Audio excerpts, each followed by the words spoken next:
wala naman akong lakad ngayon, so try natin. Makikita ko at least sasabayan ko yun, no? Galing ng Japan to eh. So matcha flavor. It's now or never. Let's try it. Tingnan natin ang texture ng 5-month-old chocolate KitKat. Ayan o. Medyo hindi na siya coating KitKat to. Try ko ah.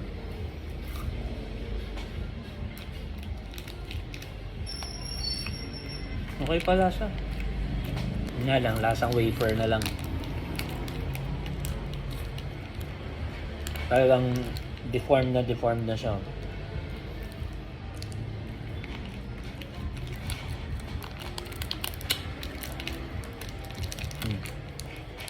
Isa pa.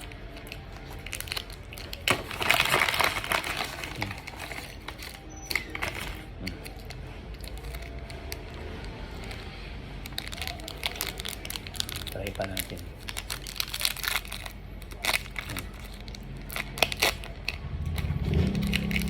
May itsura niya.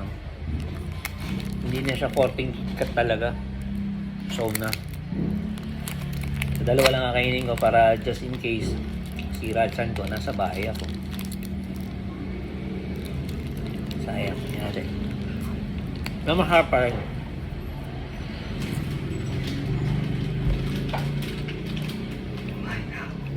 Yeah. Oh, gano'n. Kaya expired na to. October pa. Mama.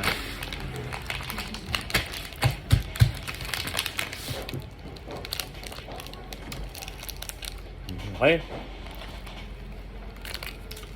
Nakadalawang piraso na ako. Kainin ko na iba later. Pero kasi siya. Dahil ganyan na yung tsura niya. Meron pa ito ilang piraso.